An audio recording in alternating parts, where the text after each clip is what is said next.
Noticias Globovisión Economía, le vamos a dar la bienvenida a esta hora a María Alejandra Trujillo. Ella es socia senior de Kingsley Gate, es una empresa que busca talentos básicamente y que se dedica a el área del headhunter. Vamos a hablar con ella a la tarde de hoy respecto a lo que son hoy día esas formas de buscar talento, qué se está buscando, pero además vamos a ver y a ver cómo está el mercado venezolano. La pueden encontrar a ella en redes como María Alejandra Trujillo. Bienvenida, gracias. Gracias por todo, Mariana, y sobre todo por invitarme. Un placer tenerte la tarde de hoy aquí. Sé que tienes una agenda apretadísima y qué bueno que hayas dedicado un espacio para nosotros. Y bueno, me gustaría ver cómo estás evaluando el tema del talento humano en el país hoy día, la búsqueda de ese talento, el tratar de formar nuevo talento, el tema de la generación o todo lo que es la economía plateada, también ha sido todo un boom, pero me gustaría saber qué estás evaluando dentro del mercado. Mire, yo te diría que en términos de talentos, los últimos 10 años ha existido un cambio increíble, porque toda la parte de la diáspora y la migración ha hecho que ese talento que estaba abajo como en las sombras ha tenido oportunidades de crecer y de ser visible.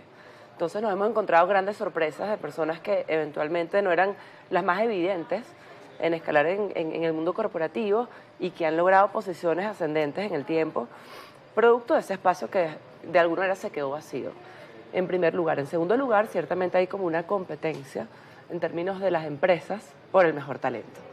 Entonces, no es un secreto para todos que la economía obviamente se ha disminuido. Eso significa que esas siempre buscan.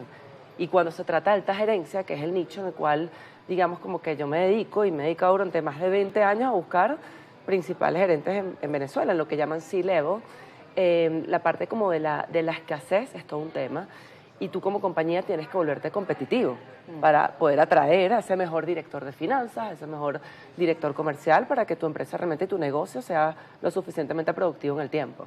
Ahora, cuando hablamos de esa búsqueda y de esos cambios, el cambio que ha tenido la sociedad y el cambio que ha tenido el mundo, incluso el cambio que han tenido las organizaciones en función de esto, pero sobre todo en países como Venezuela, donde, bueno, tenemos otros elementos adicionales, por decirlo de alguna manera, sí, que se han incorporado a esto. En esos momentos que estamos viviendo,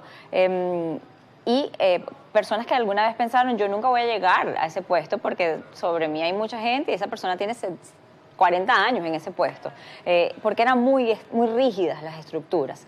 En el momento que eso pasa y esa barrera se rompe y puedes llegar a esas escalas, a lo mejor te encuentras con alguien que quizá tiene años en una organización, pero no está formada en las capacidades necesarias para asumir una gerencia. ¿Qué pasa allí? Bueno, ahí pasa un poco de todo. Primero, encuentras hoy en día estructuras organizacionales que están bastante dispersas en términos de edades. Entonces tienes todavía el director de finanzas, que eventualmente tiene hoy en día 25 o 30 años de experiencia y tiene 20 años en la empresa, y tienes quizás el director comercial literal 32 años.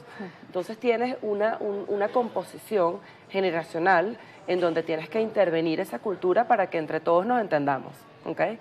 Eso yo te diría en primer lugar. En segundo lugar, ciertamente el hecho de que por los espacios que se han generado, las organizaciones han tenido presión de alguna manera como de escalar a perfiles mucho más jóvenes, ¿okay? Y entrenarlos de manera muy rápida.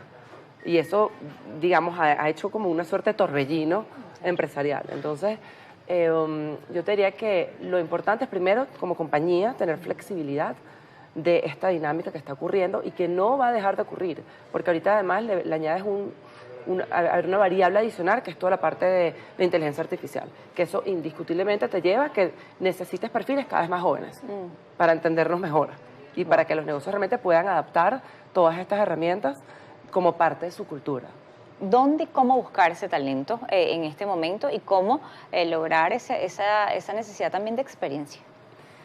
Mira, a ver, hace 20 años atrás me haces esa pregunta, eran mis inicios como headhunter y bueno, estaba Procter, Kimberly-Clark, Clorox, claro, ¿no?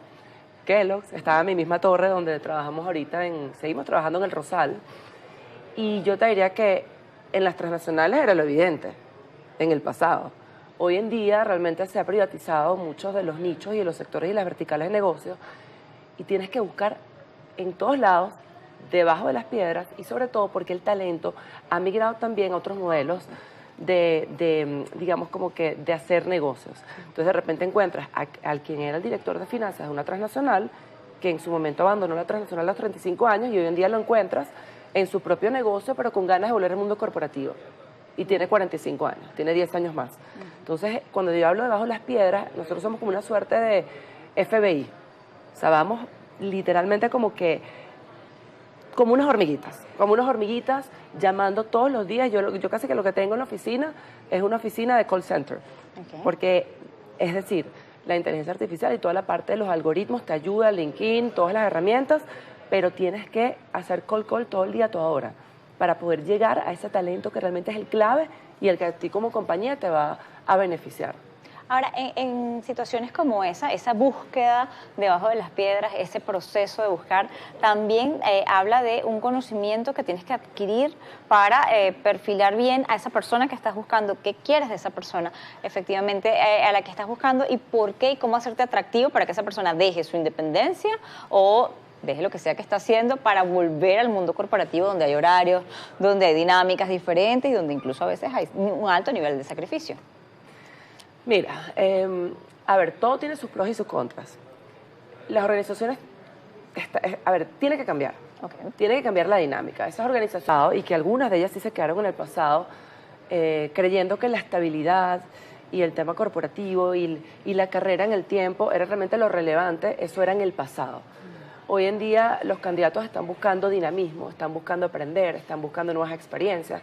Tú ves candidatos que no duran más de 2 años en unas posiciones porque duran 2 años en ventas, quieren pasar a mercadeo. Después de mercadeo van a planificación financiera. Después de planificación financiera van a operaciones. Y tú dices, bueno, pero, o sea, este chico, sobre todo las generaciones hasta los 35 años, yo te diría que son las que más hay que moverlas.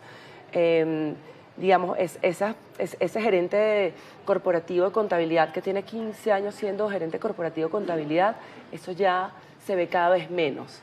¿Okay? Y tú como empresa, parado desde el punto de vista de negocios, para retener realmente en ese talento, tienes que volverte a veces como un circo. O sea, tienes que valerte de cultura organizacional, de bienestar, casi que masajes a la compañía, un poco, no Google, o no las compañías como de high-tech o startup, pero sí otra dinámica. Okay. Otra dinámica. Entonces, yo te diría que si tú hoy en día estás en una compañía como independiente y tienes tu propio negocio y quieres volver al mundo corporativo, hay muchas empresas que sí están logrando hacer ese cambio. Y yo lo veo, por ejemplo, con mis clientes. Yo le trabajo a las principales transnacionales en el país, sobre todo a las compañías y grupos grandes. Tienes flexibilidad de horario, puedes trabajar 2 días desde tu casa. Digamos como que las compañías realmente entienden, si eres mujer y eres mamá, entiendes que obviamente tienes responsabilidades distintas a las del trabajo y que además logras ser multitask y logras trabajar desde el colegio de tu hijo viendo un acto. Eso ha sido algo complicado en los últimos años y asumirlo, de hecho, las últimas cifras que vemos de mujeres en puestos de dirección son muy pocos. Llegan hasta puestos de coordinaciones, pero más allá, generalmente la masa más importante es de caballeros en esa área. Nos corresponde hacer la pausa y me gustaría saber cómo impacta aquí el tema de la cultura y que una vez que lo consigues, porque como bien lo señalas, cambian mucho, ¿cómo queda allí efectivamente la experiencia que van agarrando en cada uno de estos puestos? ¿Es una experiencia efímera o realmente es algo que ellos van aprendiendo y que aporta algo a la organización? Hacemos la pausa, ya volvemos.